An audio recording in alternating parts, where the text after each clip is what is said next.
नमस्कार, मैं रविश कुमार। मैंने ईपीएस भारत नाम से ये एक नया चैनल बनाया है। इस चैनल पर मैं पेंशन से जुड़ी हर वह खबर दूंगा जो आप लोगों के लिए महत्वपूर्ण है। अगर अभी तक आपने इस चैनल को सब्सक्राइब नहीं किया है तो इस चैनल को जल्दी सब्सक्राइब कर लें। तो चलिए वीडियो शुरू करते हैं। ये कहानी है उम्मीद की, दशकों लंबे संघर्ष की और उस अथक लड़ाई की जो भारत के लगभग 70 लाख वरिष्ठ नागरिक अपने आत्मसम्मान और अधिकार के लिए लड़ रहे हैं। ये कहानी है कर्मचारी पेंशन योजना यानी ईपीएस 95 के उन पेंशन भोगियों की जिनके ने अपना पूरा जीवन देश के निर्माण में लगा दिया और आज सेवानिवृत्ति के बाद एक गरिमापूर्ण जीवन जीने के लिए सरकार की ओर देख रहे हैं। उनकी मांग कोई बहुत बड़ी जागीर या खजाना नहीं है, बिल्कुल एक छोटी सी राशि है। 7,500 रुपए न्यूनतम पेंशन, महंगाई भत्ते और मुफ्त चिकित्सा सुविधा के साथ। आज हम इसी महागाथा की सबसे ताजा और महत्वपूर्ण कड़ी पर से पर्दा उठाने जा रहे हैं, क्योंकि राजधानी दिल्ली से जो संकेत मिल रहे हैं वे इस बात की गवाही दे रहे हैं कि इन पेंशन भोगियों का वर्षों का इंतजार अब शायद अपने अंतिम पड़ाव पर है जिसके वे हकदार हैं। इस पूरी लड़ाई का केंद्र बिंदु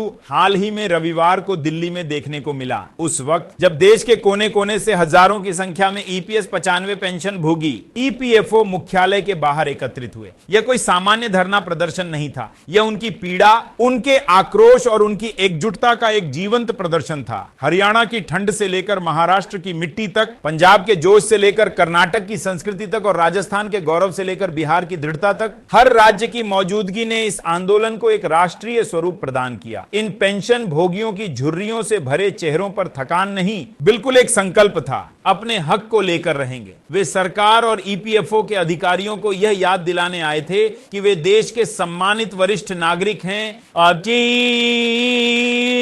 कोई दया के पात्र नहीं। उनका मुख्य उद्देश्य देश की सर्वोच्च अदालत सुप्रीम कोर्ट द्वारा दिए गए आदेशों को अक्षरशः लागू करवाना था, जो उन्हें एक सम्मानजनक पेंशन का अधिकार देता है। इस विशाल आंदोलन का नेतृत्व और इसकी आत्मा है राष्ट्रीय संघर्ष समिति एनएसएससी के राष्ट्रीय अध्यक्ष कमांडर अशोक रावत। कमांडर रावत इन 70 लाख पेंशन भोगियों के लिए सिर्फ एक नेता नहीं, बल्कि उनकी आवाज, उनकी हिम्मत और उनकी आशा की किरण है। उनके एक आह्वान पर देश भर के पेंशन भोगी एकजुट हो जाते हैं। हाल ही में कमांडर अशोक रावत द्वारा दिए गए बयानों ने इस आंदोलन में एक नई ऊर्जा और उत्साह का संचार किया है। उन्होंने बहुत ही सधे हुए शब्दों में लेकिन दृढ़ विश्वास के साथ कहा है कि अब हमारे कर्मचारियों का काम होने जा रहा है। उन्होंने यह भी संकेत दिया है कि पेंशन बढ़ोतरी से जुड़ा आधिकारिक पत्र बहुत जल्द जारी होने वाला है। उनके शब्द, आपको सम्मानजनक पेंशन मिलेगी, इसका सरकार ध्यान रखेगी, जल्दी मिलेगी, इतना मैं बता सकता हूं। आज हर पेंशन भोगी के दिल में गूंज रहे हैं। यह सिर्फ एक आश्वासन नहीं है, बिल्कुल उस गंभीर और सकारात्मक चर्चा का परिणाम है जो पर्दे के पीछे सरकार और पेंशन भोगी प्रतिनिधियों के बीच चल रही है। कमांडर अशोक रावत की इस आशावादिता का एक ठोस आधार भी है। हाल ही में उनकी केंद्रीय श्रम मंत्री श्री मनसुख मांडविया जी के साथ हुई मुलाकात की एक तस्वीर सामने आई है, जिसने उम्मीदों को और भी पुख्ता कर दिया है। इस तस्वीर को देखकर ऐसा प्रतीत होता है कि सरकार और आंदोलन के नेतृत्व के बीच जमी बर्फ पिघल चुकी है और एक सार्थक संवाद का मार्ग प्रशस्त हुआ है। यह तस्वीर इस बात का प्रतीक है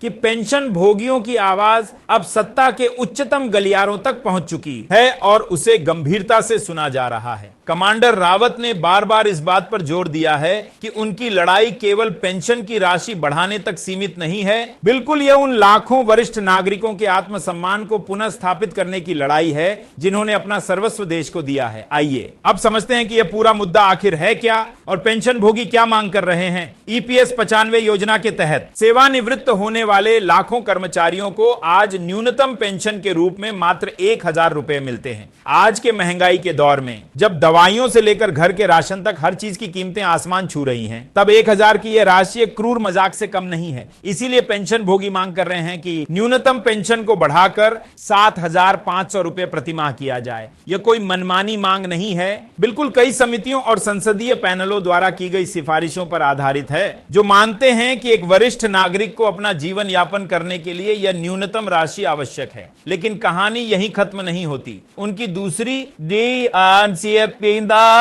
और शायद उससे भी महत्वपूर्ण मांग है इस पेंशन को महंगाई भत्ते यानी डीए से जोड़ना। इसका क्या मतलब है? इसका मतलब है कि जैसे जैसे महंगाई बढ़ेगी उसी अनुपात में उनकी पेंशन में भी बढ़ोतरी होगी। यह सुनिश्चित करेगा कि आज जो पेंशन वृद्धि होगी वह आने वाले 5 या 10 सालों में फिर से अपर्याप्त न हो जाए। यह पेंशन को भविष्य के लिए सुरक्षित बनाने का एक स्थायी समाधान है। और तीसरी सबसे मानवीय मांग है